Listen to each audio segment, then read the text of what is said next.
before you do anything, you need to tag me and show me you're watching this video. Tag me on your IG story, tweet it, something. Let's connect. I need to make sure you're watching this. And make sure you subscribe. Don't play me out now.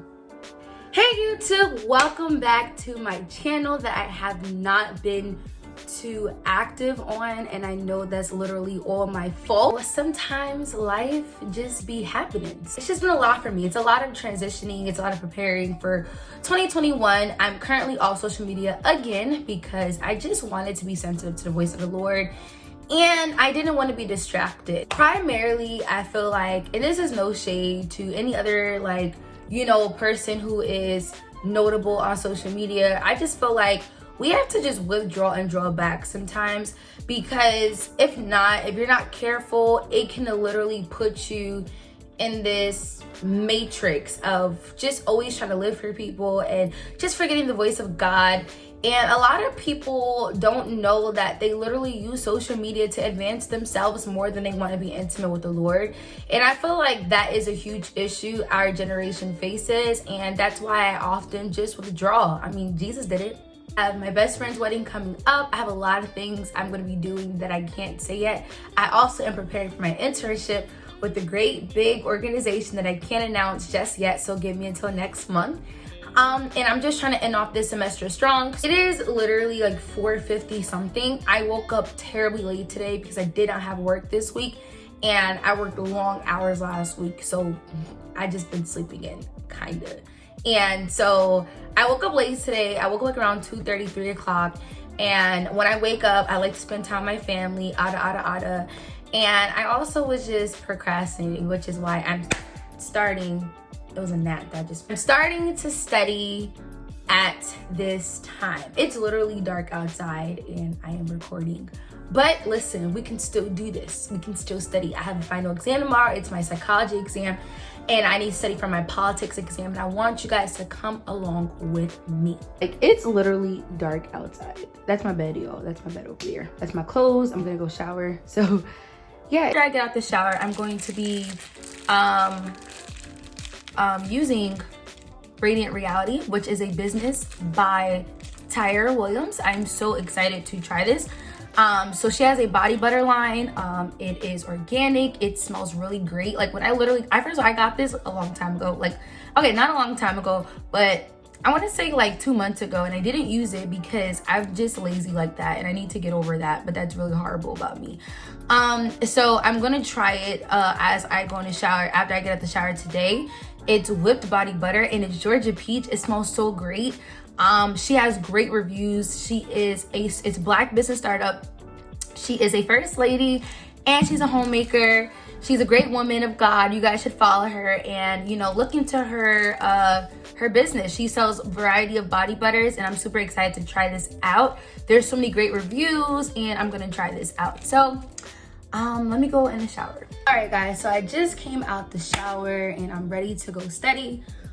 First of all, Lady Tyra, amazing. Like, just one word, amazing. That's it. I really like this body butter. It makes my body and skin feel really good. This is really good for people who have dry skin and sensitive skin, because I have dry skin, especially in the winter time.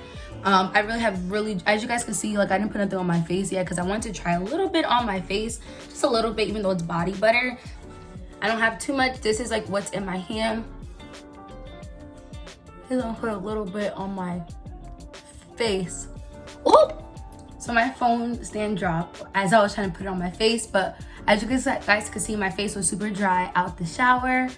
And I'm just applying a little bit on my face. I should have asked her, but it's not doing, like, my face feels so soft.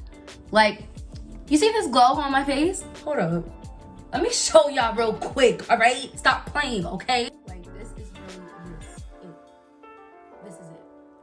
I love it. It feels so healthy on my skin. Like, it doesn't feel heavy. It doesn't feel like clumpy. It feels good. And then, like, this is something that, like, I know I'm gonna need in the winter time, because, like, I know how my face can be super dry. So like honestly, this is gonna work. I'm gonna have to order again from her. And I ordered when she had a sale, so it was so awesome. And her prices are not like expensive, like it's very affordable.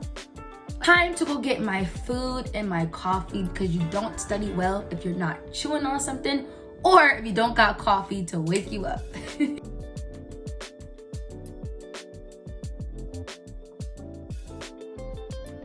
I hear somebody at the door. I think it's my mom. I want her to be in my vlog. Mom? That's my queen! Look who's home from a long day of helping save lives and being in the COVID vicinity. And we thank God for your labor. We really do. We really do. How's your day, Utilia? Blessed and highly favored.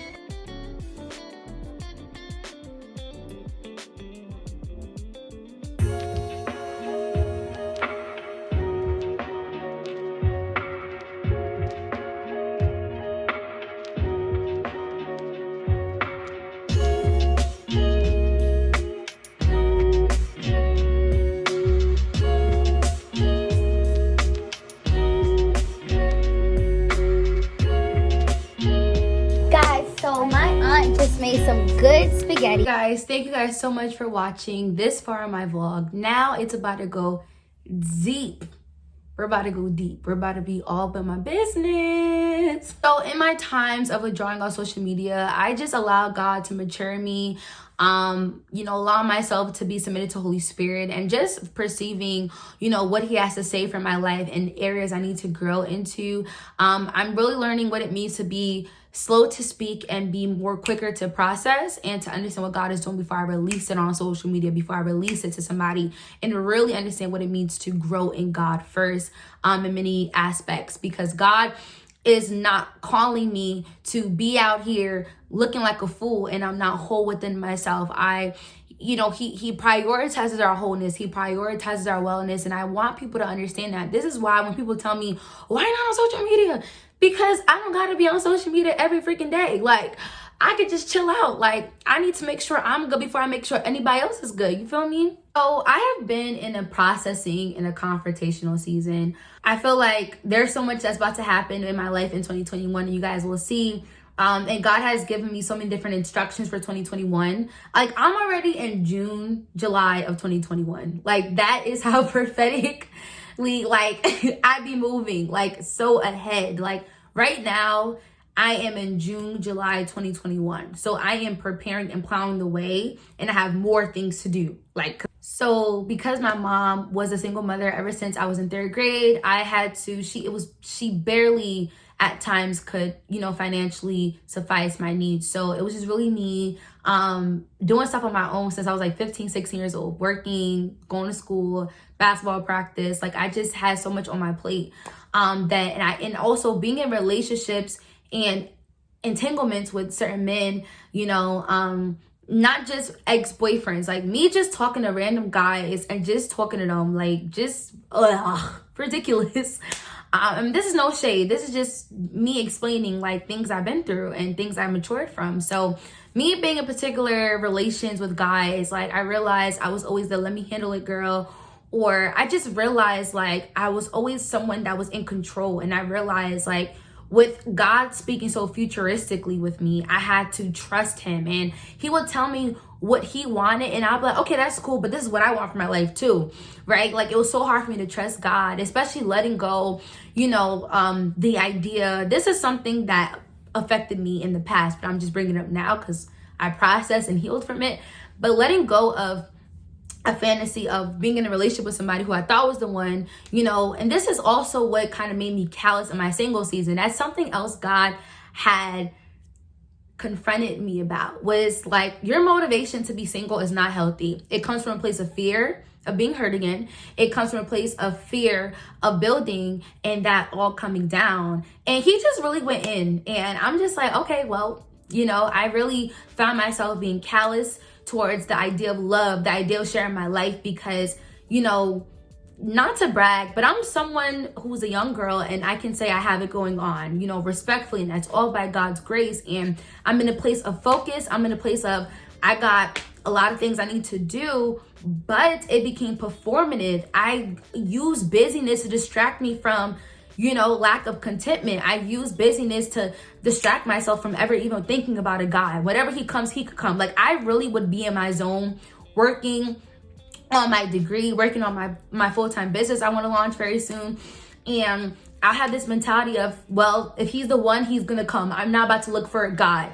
And respectfully, I don't believe in pursuing a man, but like, it came from a place of callousness. Like, I was very callous. I was hardened towards the idea of dating again. I was hardened towards the idea of sharing my life. Like, I know how it feels to build with somebody and you thinking that's the one and it's the one, but it's not what God is saying. It could be a good relationship, but it's not the God relationship. I know what that feels like. I know what it feels like to be hurt over and over again. And I know what it feels like to be a toxic woman to a man. Like, I've been through it all, to the point where I really was just like, I'm about to be in my zone. I'm finishing my college degree. I'm creating multiple sources and streams of income. I don't care.